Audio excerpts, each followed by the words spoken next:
From 711 to 1492, various parts of Spain, Portugal, and southern France were ruled by Muslims who had migrated from North Africa, often referred to as Moors.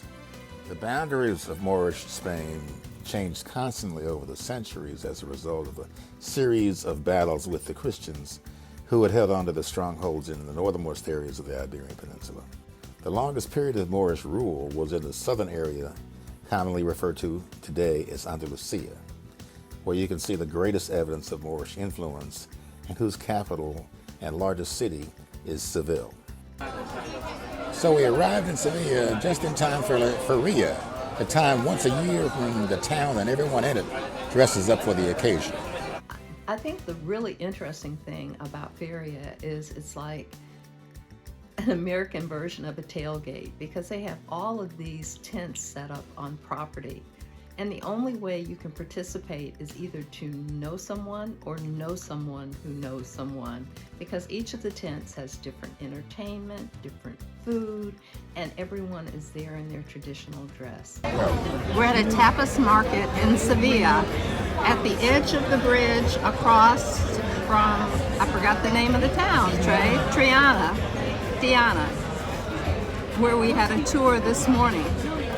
So I am sitting here, I am eating fried sardines like I have never had them before. They are delicioso.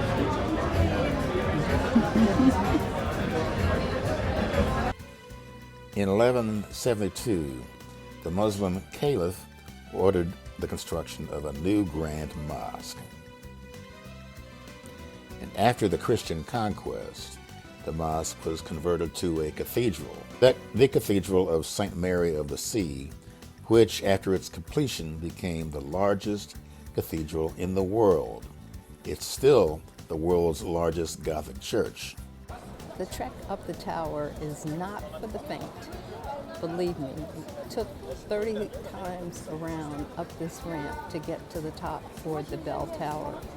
The Alcazar of Seville was formerly the site of the Islamic era citadel of the city.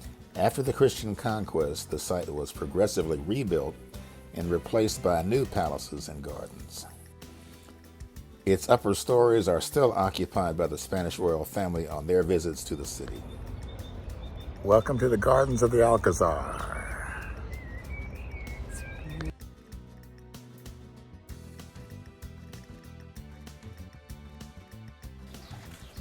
Seville is the setting for more operas than any other city in Europe. This building, once a tobacco factory, was a setting for Bizet's Carmen, and it's now a campus of the University of Seville. In 1929, the city hosted the Ibero-American Exposition, which occasioned the construction of Maria Luisa Park and the Plaza España. Welcome to Plaza de España. Plaza de España. Looking at America. America is there. They made on purpose.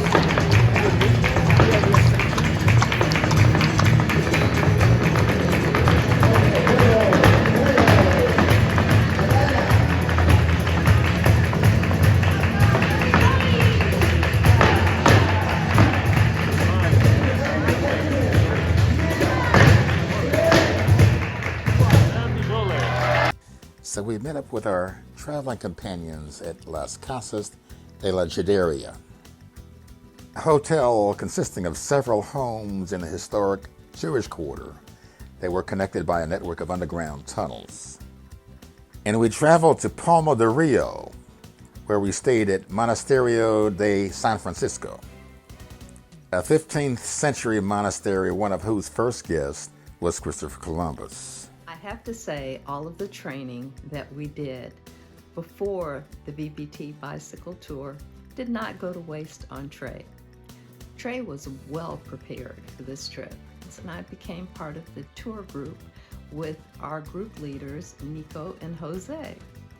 One was a teacher, the other was a native of Spain, and each was able to teach me so much about the culture, the countryside, the places we were going. We had opportunities to visit with various families in their homes, in a vineyard with a wine tasting in tapas, and also an olive grove where we had lunch with the family there as well.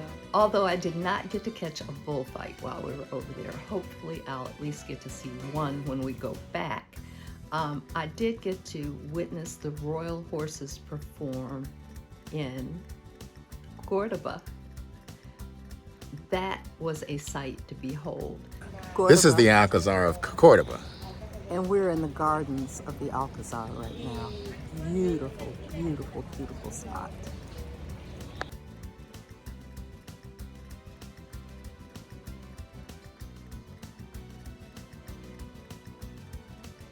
While we were in Cordoba, we had a chance to experience the Patio Festival, which is an opportunity where people decorate their patios and have competitions. I think we probably hit a festival in just about every city that we went to.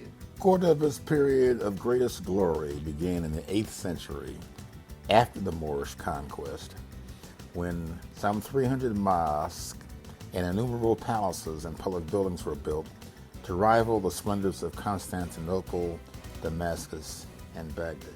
In the 13th century, under Ferdinand III, Cordoba's great mosque was turned into a cathedral, and new defensive structures, particularly the Alcázar de los Reyes Cristianos and the Torre Fortaleza de Calahorra, were erected. We stayed in one of the Paradores hotels in Jaén. It was on a very steep hill. There was an additional castle that we got a chance to visit, including the dungeons. The cathedral at Jaén is truly magnificent, but it made me wonder how it was that a city that I had never heard of was able to support such a magnificent cathedral. And I concluded that it might have something to do with the fact that the province of Jaén is the world's largest producer of olive oil. The last Islamic province to fall to the Christian reconquest was the Emirate of Granada, but not before the Muslims erected the fabulous hilltop fortress complexes known as the Alhambra and Generalife, with their many royal palaces, serene patios, reflecting pools, fountains, and orchards.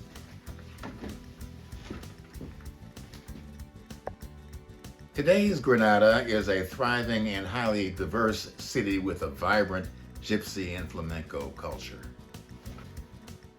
The largest of Andalusia's whitewash towns, Ronda sits dramatically over the El Tajo Gorge and is ringed by parks and promenades providing stunning views over its cliffs and surrounding mountains. Known as the birthplace of bullfighting in Spain, with the country's oldest bullfighting ring.